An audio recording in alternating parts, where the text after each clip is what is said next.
오늘 우리는 불안한 시대를 우리가 살아가고 있습니다. 정치를 하는 사람들은 나라의 장래를 생각하면서 국민의 편안한 삶을 생각하는 것이 아니라 자신들의 당의 유불리를 따지고 이익을 따져서 일을 합니다. 또 자신의 입지에, 정치적인 입지에 도움이 되는지 안 되는지를 따져서 일을 하고 있습니다. 우리 국민들도 마찬가지죠. 포퓰리즘에 젖어서 지금 당장 내 삶에만 관심이 있고 다음 세대를 생각을 하지 못합니다. 잠시 후에 일어날 그 미래 일들을 생각하지 못하고 지금 당장의 일에만 급급합니다. 또 진영 논리에 많은 사람들이 빠져 있어서 내가 지지하는 정당이 어떤 정책과 어떤 법안을 가지고 있는지는 상관하지 않고 진영 논리에 따라서 막무가내로 모든 것들을 지지합니다. 그러니까 악한 자들이 선동을 하면은 금방 다 넘어가 버립니다. 우리나라가 여론에 의해서 모든 것들을 정책을 입안하고 모든 것들을 법안을 만들고 정책을 끌어간다 그러면 어떻게 되겠습니까? 어떻게 하면 나라를 잘 통치하죠? 언론을 통제하면 되죠. 그리고 통계를 조작하면 됩니다. 국민들의 눈과 귀를 다 가려놓고 속이면은 여론만 잘 형성시켜 가지고 하면은 원하는 대로 나라를 끌고 갈 수 있습니다. 나라가 여론에 의해서 이끌어져 간다면은 우리나라는 미래가 없는 나라로 그냥 사람들이 좋아하는 것만을 따라서 끌려가고 말 것입니다. 결국 망하는 길로 가는 것이죠. 예를 들면은 지난 정권 때 탈원전 정책을 계속 취했잖아요. 그 정책의 피해가 지금 얼마나 크게 나타나고 있습니까? 반대급부로 또 태양광 정책을 해야 된다고 해서 그것으로 인해서 또 얼마나 많은 사람들이 비리를 저지르고 또 어제도 보니까 태양광에 있는 그런 그 카르텔들을 다 일벌백계로 다 찾아내서 또 처벌할 것을 이렇게 이야기하는 뉴스가 나왔습니다. 이런 것들은 다 빙산의 일각들이죠. 한 정책의 결과는요, 당장 나타나는 것이 아니라 시간이 지난 다음에 나타납니다. 과거에 취했던 정책들이 지금 오늘 우리가 살아가고 있는 삶에 그것이 나타나게 되어 있습니다. 참으로 안타까운 일은 지금 우리나라가 부동산 버블이 꺼지고 또 계속해서 급격한 인구 감소 또 경제 침체 가운데 들어가고 있어서 우리나라가 맞이하게 될 미래가 너무나 어둡고 또 불안함이 점점점 더 커가고 있습니다. 우리도 우리 나라의 국민으로 살아가고 있기 때문에 우리는 나라의 운명과 같이 갈 수밖에 없어요. 나는 뭐 안정된 직장이 있어서 괜찮습니다. 나는 지금까지 모아놓은 재산이 많아서 상관없습니다. 어려움이 와도 상관없습니다. 괜찮습니다. 이게 말이 되나요? 말이 안 됩니다. 나라가 어려우면은 다 같이 고통을 겪을 수밖에 없습니다. 그리고 우리의 다음 세대가 그 고통을 다 짊어질 수밖에 없습니다.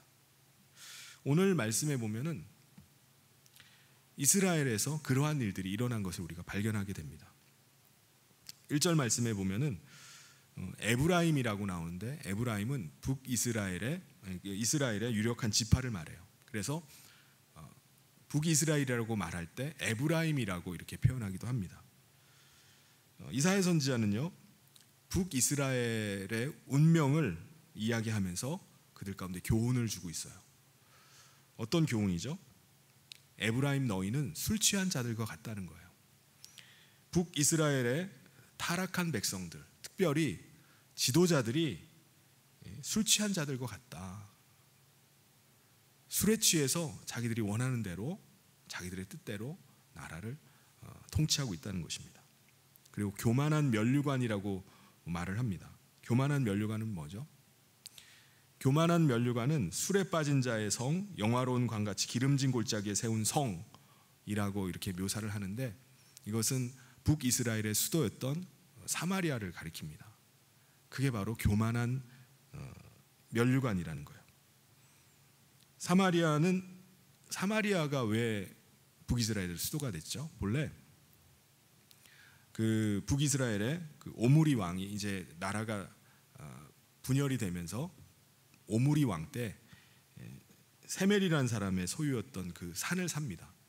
그래가지고 그 산을 수도로 삼아서 본래 이름은 원주인의 이름을 따라서 쇼메론이라고 이름을 했는데 그것이 이제 헬라어와 그리고 후대 라틴어 발음을 따라서 사마리아라는 이름으로 불리게 되었습니다. 그게 이제 북이스라엘의 수도였어요. 그런데 이사야 선지자는 그 잘 나가는 북이스라엘의 수도 사마리아가 쇠잔에 가는 꽃과 같이 될 것이다 라고 예언을 합니다. 그래서 2절 3절에 보면은 누가 사마리아와 북이스라엘을 친다고 말하죠. 그렇게 잘 나가던 나라가 강한 자에 의해서 침을 당할 것이다. 강하고 힘 있는 자가 내려친다는 것입니다. 보라, 주께 있는 강하고 힘 있는 자. 그러니까 북이스라엘은 아수르에 의해서 멸망을 당하는데 누가 치는지는 말하지 않고 주의 강하고 힘 있는 자가 친다라고 말해요. 이 의미는 뭐죠? 아수르가 그냥 임의로 친 것이 아니라 그 배후에는 하나님께서 그 나라를 쳐버리신다는 것입니다. 그러니까 궁극적으로는 하나님의 심판이 그 땅 가운데 임한다는 것을 말합니다. 실제로 이사야 선지자가 이런 예언을 하고 나서 이사야 선지자가 활동하고 있던 BC 722년에 아수르 제국이 침략을 해와서 북이스라엘을 진짜 멸망을 시켜버렸습니다. 오늘 말씀에는 그게 분명히 나오지 않지만 이 아수르가 쳤다는 말은 안 나오지만은 그 배후에 궁극적으로 이 모든 역사를 주관하신 분이 바로 하나님이심을 드러내고 있는 것입니다. 하나님께서 얼마나 강하고 힘있게 치시는지 무서운 재난이 일어나고 파괴하는 광풍이 일어나고 큰 물이 넘칠 것이다 이렇게 표현을 합니다. 그러니까 북이스라엘의 멸망이 이런 시각적으로 보는 것처럼 너무나 무섭게 그들 가운데 몰아닥칠 것을 말씀을 합니다. 그래서 침략자가 마치 사마리아가 쓰고 있는 그 면류관을 뺏어가지고 땅바닥에 내려치고 내던지고 그것을 막 발로 짓밟는 것처럼. 그래서 3절에 뭐라고 말하죠? 에브라임의 술 취한 자들의 교만한 면류관이 발에 밟힐 것이다 라고 말씀을 합니다. 사마리아는 기름진 골짜기에 꼭대기에 있어서 한때는 정말 잘 나갔습니다. 그런데 사마리아의 영화가 이제 다 끝났다. 마치 쇠잔한 꽃과 같이 될 것이라고 이렇게 표현을 합니다. 아름다운 꽃이 아무리 아름다운 꽃이라 할지라도 언젠가는 시들어버려요. 시간이 지나면 시들게 되어 있듯이 지금 면류관, 영화로운 면류관을 쓰고 있는 이 사마리아도 곧 시든 꽃과 같이 떨어져서 짓밟히게 될 것이다 라고 예언을 합니다. 이 사마리아는 내부적인 것으로 인해서 멸망할 것이 아니라 외부의 힘에 의해서 멸망할 것을 말씀합니다. 그 묘사가 4절에 나와요. 여름 전에 처음 익은 무화과 같을 것이다. 이 말이 무슨 말이죠? 여름에 제철에 이제 무화과가 막 탐스럽게 터질 듯이 막 익어가야 되는데 익어가기 전에 처음 익은 무화과 같이 사람들에 의해서 따먹힌다는 거예요. 그러니까 좀 더 번영되고 사마리아가 조금만 있으면 더 무르익고 더 번영하고 더 잘 될 텐데 다른 나라에 의해서 약탈을 당하고 멸망당할 것이다. 처음 익은 여름 전에 처음 익은 무화과 같이 그렇게 멸망하고 말 것이다 라고 말씀합니다. 그리고 5절 말씀에 보면은 이 이제 허황된 이 면류관인 이 사마리아가 무너질 때 남은 자들이 있다고 말씀합니다. 누구를 말하죠? 하나님께서 남은 자들을 위해서 영화로운 면류관이 되시고 아름다운 화관이 되실 것이다 라고 말씀하세요. 여기서 남은 자들은 유다를 말합니다. 그러니까 북이스라엘이 아수르에 의해서 멸망당하는 것을 남유다가 보게 되는 거예요. 그러면 그들이 어떨까요? 우리도 술 취해 있다가는 똑같이 그렇게 망하겠구나. 우리도 교만의 면류관을 썼다가는 우리도 망하겠구나라는 것을 알게 될 것입니다. 그래서 하나님께서는 유다에게 새 시대의 복을 너희가 누리라는 거예요. 북이스라엘이 멸망하는 것을 보고 깨닫고 돌아와서 그들이 하나님의 뜻대로 다시 나라를 잘 세워가라는 것입니다. 그래서 하나님이 어떻게 하신다는 거죠? 재판석에 앉은 자에게 판결하는 영이 되셔서 재판관들이 바른 재판을 할 수 있도록 하겠다. 지혜를 주겠다. 그리고 부패한 고관들 그리고 재판관들을 다 제거하고 의로운 재판관들, 모사들을 하나님께서 세우겠다. 이렇게 말씀하십니다. 그래서 하나님의 영의 주도하에 의로운 사법적인 통치가 이루어지는 새 시대가 열리게 될 것이다 라는 말씀을 하세요. 그러니까 유다가 남은 유다가 북이스라엘의 멸망을 보고 정말 온전한 나라, 하나님이 기뻐하시는 나라로 세워질 것을 말씀을 하는 겁니다. 그런데 실제로 어떻게 됐죠? 안타깝게도 이사야 선지자가 7절에 이렇게 말합니다. 그리하여도 라고 시작을 해요. 그리하여도. 이 말이 무슨 말이죠? 하나님께서 아무리 여호와의 영이 재판관들 가운데 임해서 그들이 바르게 재판을 하고 바르게 나라를 세워간다 할지라도, 하나님께서 그렇게 하신다 할지라도 유다는 잘못된 길로 가고 있다는 것입니다. 그래서 7절에 이들이라는 말에, 이들이 누구를 말하냐면은 원어로 보면은 이 사람들도 또한이라는 표현입니다. 그러니까 오늘 우리 개혁성경, 개정개혁성경에는 이들이라는 말로만 나왔는데 이 사람들도 또한 북이스라엘과 같은 길을 간다는 거예요. 부패한 지도자들 때문에 북이스라엘이 멸망했듯이 이들도 같이 멸망할 것이라는 겁니다. 그러니까 북이스라엘과 사마리아가 멸망의 길로 갔듯이 그들이 술에 취하고 부패한 길로 가다가 멸망당했듯이 남유다도 또한 깨닫지 못하고 듣지 못하고 똑같이 부패한 길로 가다가 그들도 같이 망하게 될 것이다. 그들 그 길로 가게 될 것을 말씀하고 있습니다. 통치자들뿐만이 아니에요. 그들을, 백성들을 깨우치고 가르치고 재판을 해야 될 제사장들도, 선지자들도 술 취한 자 같이, 에브라임의 술 취한 자들 같이 방탕하고 쾌락을 쫓아 사는 거예요. 그러니 나라가 어떻게 되겠습니까? 다 분별력을 잃어버리는 거예요. 북이스라엘이나 남유다나 지금 똑같은 길을 가고 있습니다. 선지자들은 뭘 하는 거죠? 하나님의 말씀을 받아서 그 말씀을 가르치고 그들로 하나님의 뜻에 돌이키도록 해야 되는데 그들이 환상을 보질 못하는 거예요. 재판을 맡은 재판장들은 사람의 얼굴을 보고 뇌물을 받고 자기들의 뜻대로 재판을 막 그르쳐버립니다. 여러분, 북이스라엘과 남유다가 똑같은 길로 갔는데 누가 북이스라엘과 남유다를 욕할 수 있겠습니까? 야, 저 나라는 어떻게 저렇게 되나? 우리들도 그 방향으로 걸어가고 있을 수 있습니다.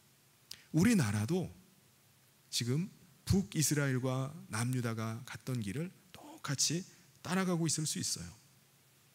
지도자들은요, 무소불위의 권력을 막 휘두르면서 온갖 부정과 부패의 길로 다 휩쓸려 갑니다. 국민들은 또 어떻게 하죠? 온갖 독주와 포도주에 취한 것처럼 온갖 죄악과 방탕에 빠져서 살아가요.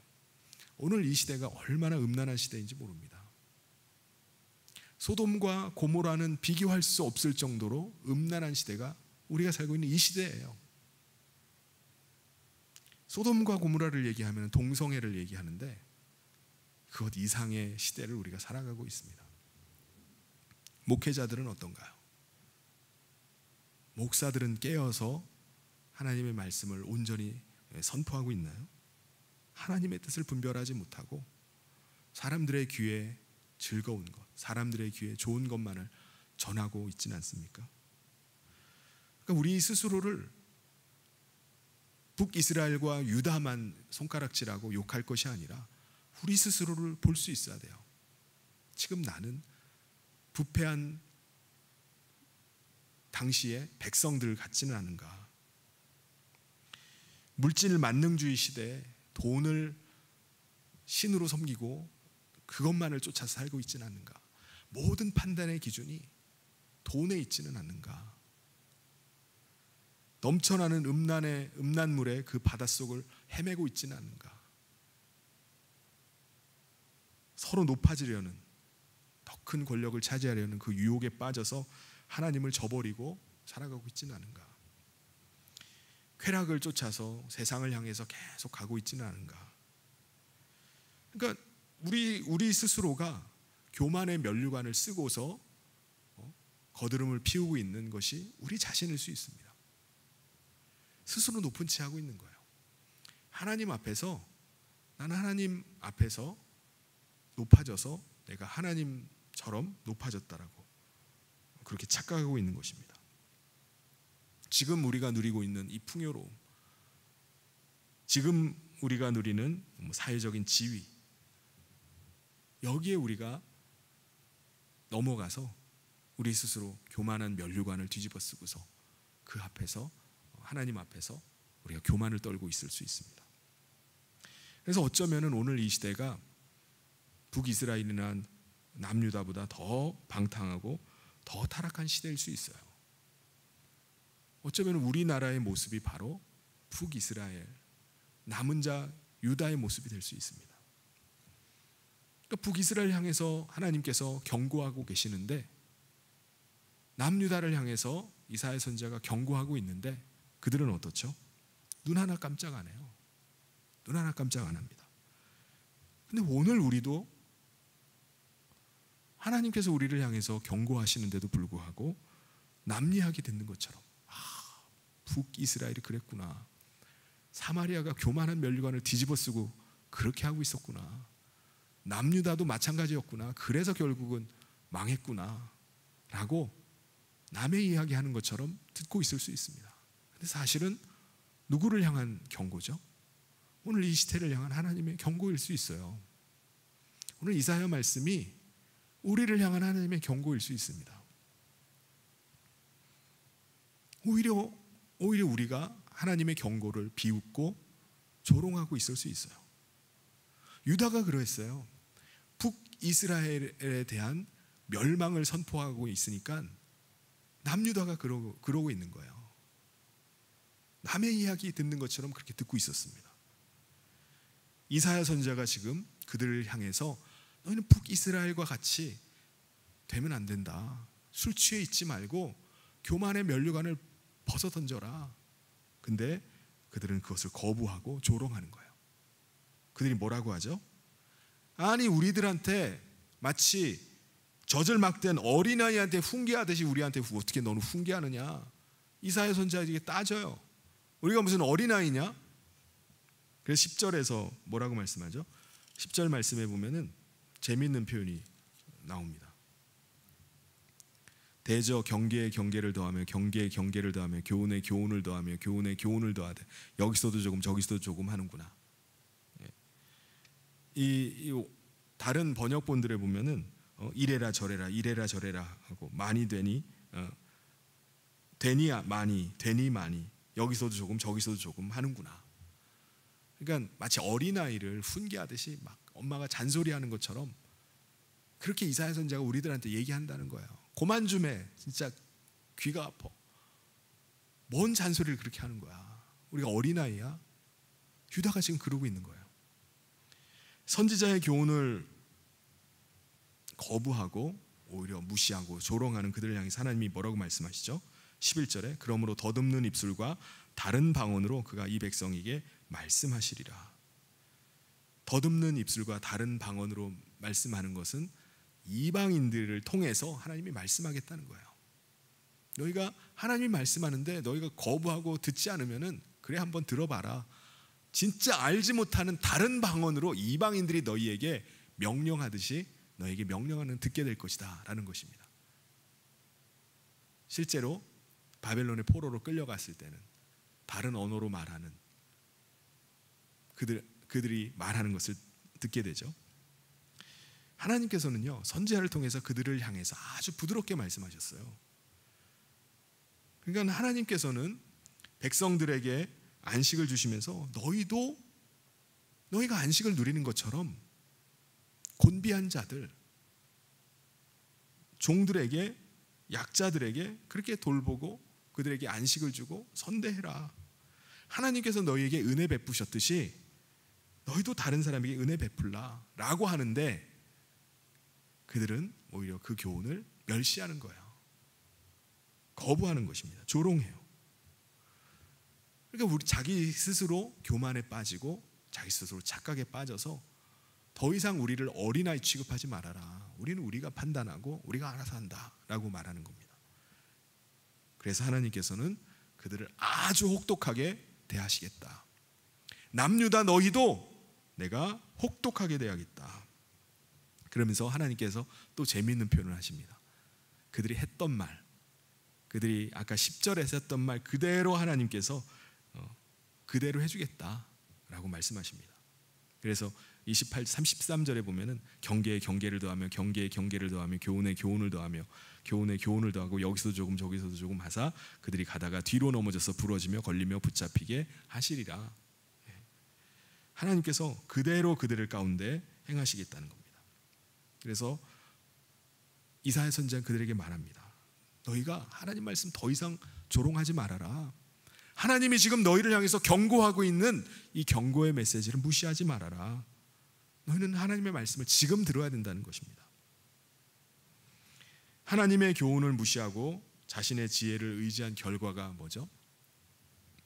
15절에 보면 너희가 말하기를 우리는 사망과 언약하였고 수월과 맹약하였은즉 넘치는 재앙이 밀려올지라도 우리에게 미치지 못하리니 우리는 거짓을 우리의 피난처로 삼았고 허위 아래 우리를 숨겼음이로라 하는도다. 그들은 오히려 말하는 거예요. 재앙이 와도 우리를 해치지 못할 것이다. 우리는 확신한다.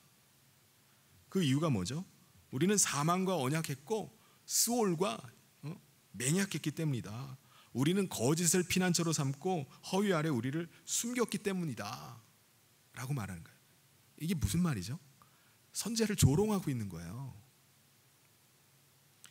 그러면서 그들은 오히려 하나님을 의지하기보다는 애굽을 의지했습니다. 믿고 있는 든든한 백이 있는 거예요. 아수르가 쳐들어와? 상관없어. 우리는 애굽이 우리를 지켜줄 거라고 생각합니다. 어리석은 지도자들과 백성들은요, 하나님 두려워하지 않습니다. 하나님 의지하지 않아요. 우리는 애굽이라는 든든한 나라가 있기 때문에 그들 군대를 믿고 그들과 맹약을 한 거예요. 그들이 우리를 지켜줄 것이다. 오만한 지도자들의 그 허황된 말에 대해서 하나님께서 뭐라고 말씀하시죠? 16절에 그러므로 주 여호와께서 이같이 이르시되 보라 내가 한 돌을 시온에 두어 기초를 삼았노니 곧 시험한 돌이요 귀하고 견고한 기초돌이라 그것을 믿는 이는 다급하게 되지 아니하리로다. 하나님께서 시온에다가 한 돌을 두시겠다고 말씀하세요. 돌을 두시고 그걸 기초로 삼겠다. 그 돌은 어떤 돌이라고 하죠? 시험한 돌, 귀한 돌, 견고한 기초석이다, 기초돌이다 라고 말씀하십니다. 무엇에 대한 기초가 되는 거죠? 믿음이에요. 믿음. 시온에 있는 돌을 보고 믿느냐 믿지 않느냐, 그걸 보겠다는 거예요. 왜 시험한 돌이죠? 왜냐하면 그것을 믿느냐 믿지 않느냐에 따라서 운명이 결정되기 때문입니다. 그래서 시험한 돌이에요.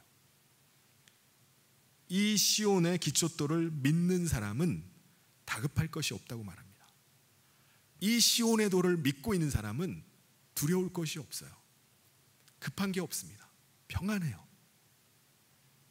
시온의 기초돌을 믿지 않는 자는 뭐를 믿고 있는 사람이죠? 시온의 기초돌을 믿지 않는 사람은요, 현실 정치를 믿는 사람입니다. 다른 나라를 믿는 사람이에요. 우리 뒤에는 애굽이 있다고 믿는 사람이에요. 이 사람은 시온의 돌을 믿지 않는 사람입니다. 그 결과 어떻게 되죠? 다른 나라를 믿는 사람은, 현실의 정치를 믿는 사람은 심판과 비참한 결과를 맞게 됩니다. 그래서 그 다음 절에 하나님께서 정의를 측량줄과 저울추로 삼겠다라고 말씀하십니다. 이제 하나님께서 정의와 공의에 따라서 너희를 심판하겠다. 다 한번 재보고 너희들을 그대로 심판하겠다는 것입니다. 하나님의 심판은 거짓의 피난처요, 그곳에 그 숨는 곳인 애굽에까지 미치게 됩니다. 그래서 하나님께서 그들만 치는 것이 아니라 애굽까지도 다 쳐버리십니다. 그들이 애굽으로 피한다고 해결이 되나요? 애굽으로 피해도 아수르가 그들을 짓밟을 것이라고 말씀합니다. 17절 18절에 나는 정의를 측량줄로 삼고 공의를 저울줄로 삼으니 우박이 저희의 피난처를 소탕하며 물이 그 숨는 곳에 넘칠 것인즉 너희가 사망과 더불어 세운 언약이 패하며 수올과 더불어 맺은 맹약이 서지 못하여 넘치는 재앙이 밀려올 때에 너희가 그것에게 밟힘을 당할 것이라. 넘치는 재앙, 아수르가 침략하는 것입니다. 그 재앙에 짓밟힘을 당할 것이다. 그리고 19절에 보면 그것이 지나갈 때마다 재앙이 계속 반복되는 것을 말해요. 아수르가 한 번만 공격한 것이 아닙니다. 계속 여러 차례 공격을 해와요. 그리고 아침마다 지나가며 주야로 지나가며 계속 빈번하게 징벌이 계속될 것이다. 그래서 백성들은 어떻게 되죠? 아수르가 한 번 치고 끝나는 것이 아니라 계속 쳐들어오니까 두려워 떠는 거예요. 아수르 쳐들어온다고 하면은 그냥 두려워 떠는 거예요. 소식만 들어도 두려워 떱니다. 그 모습을 뭐라고 표현하냐면은 침상이 짧고 이불이 좁은 사람처럼 될 것이다. 20절에서 말씀하죠. 침상이 짧아서 능히 몸을 펴지 못하며 이불이 좁아서 능히 몸을 싸지 못함 같으리라 하셨느니라.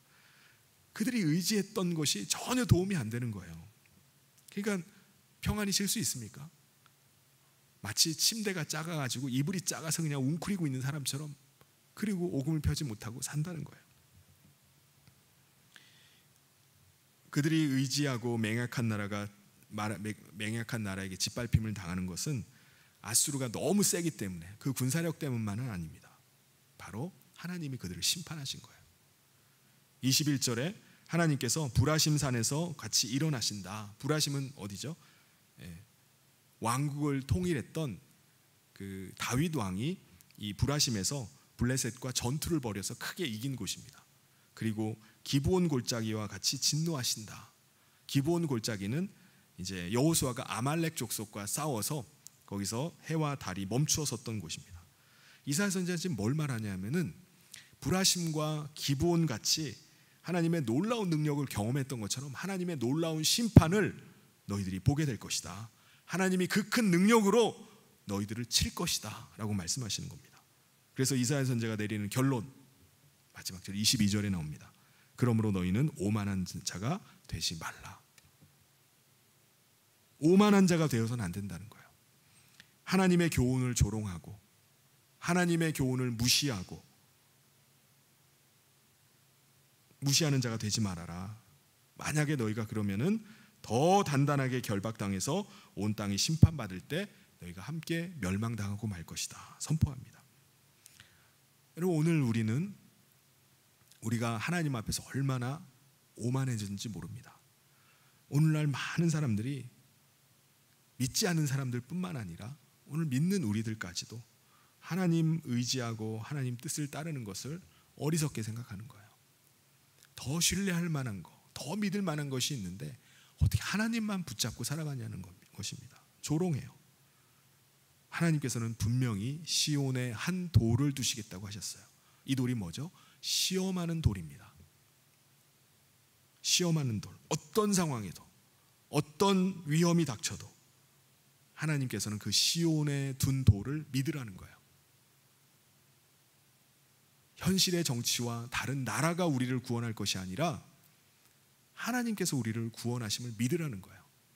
그 시온의 돌을 믿는 자는 다급하지 않다고 말씀합니다. 이 시온의 기초돌이 누구를 말하는 거죠? 바로 예수 그리스도이십니다. 예수님을 예표해요.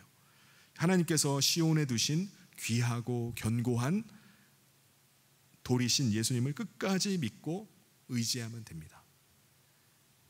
오늘 우리 가운데 정말 다급한 상황들, 정말 암울한 상황들이 더 점점 크게 다가올 것입니다. 그런데 그렇다 할지라도 우리가 의지해야 될 분은 누구시죠? 기초돌이신, 시온의 기초돌이신 예수 그리스도이신 줄 믿습니다. 우리가 끝까지 붙잡아야 될 분은 예수 그리스도예요. 하나님께서 그것을 시험해 보신다고 하셨어요. 예수 그리스도를 의지하지 않고 다른 것을 의지할 수도 있어요. 다른 것을 붙잡을 수 있습니다. 그런데 그것은 거짓을 의지하는 것과 마찬가지예요. 죽음을 향해서 뛰어드는 것과 마찬가지입니다. 우리나라가 망하긴 뭐가 망해, 왜 망해 라고 하지만은 북이스라엘과 남유다가 그렇게 멸망을 당했어요. 우리나라도 망할 수 있습니다. 하나님의 크신 심판 가운데 들어갈 수 있어요. 술 취한 지도자들과 타락한 재판장들, 어두운 제사장들, 이런 사람들이 있을 때 망할 수가 있습니다. 마침내 깨닫게 되겠죠. 내가 그렇게 의지하던 것들이 다 헛것이었구나, 거짓이었구나. 내가 그거를 강한 줄 알았더니 얼마나 무능한지 지금은 알겠구나. 세상 사람들은 자기들이 위험으로부터 벗어날 방법이 있다고 생각해요. 의지할 만한 것이 있다고 생각합니다. 근데 그게 다 오만입니다. 오늘 결론이 오만을 버리라는 거예요. 오만을 버려라. 하나님께서 오늘 그 어느 때보다 오늘 이 시대에 기초돌 되시는 예수 그리스도를 우리가 더 붙잡아야 될 때인 줄 믿습니다. 이것이 바로 오늘 우리의 믿음을 시험할 것입니다. 어떤 상황 가운데서도 우리가 예수 그리스도와 함께하고 예수 그리스도와 내가 동행하고 있는지 우리 계속 점검해야 돼요. 난 지금 주님과 함께하고 있는가? 내가 예수님과 날만 동행하고 있는가? 그걸 봐야 돼요. 위기가 점점 더 다가오고 시대가 점점 더 어두워질수록 이 사실은 분명합니다. 시온의 돌이 우리를 계속 시험해요. 그런데 우리가 그 시온의 돌이신 기초돌이신 예수님을 우리가 붙잡을 때 우리는 다급한 일이 없을 것입니다. 시온의 돌을 붙잡는 사람은 이 사람은 다급한 것이 없다고 했어요. 이 말이 무슨 말이죠? 아무리 두려움 가운데서도 오히려 평강을 경험하게 될 것이라는 겁니다. 그럼 평강의 근원은 오직 하나님 한 분이신 줄 믿습니다. 하나님의 이 어미하신 이 경고를 듣고 우리가 오늘 이 시대 속에서 예수님을 더 붙잡고 더 믿음 가운데 나아가게 되는 저와 모든 성도님 되시기를, 그래서 우리가 주님이 주시는 참된 평안을 누리게 되는 저와 모든 성도님 되시기를 주님의 이름으로 축원합니다. 같이 기도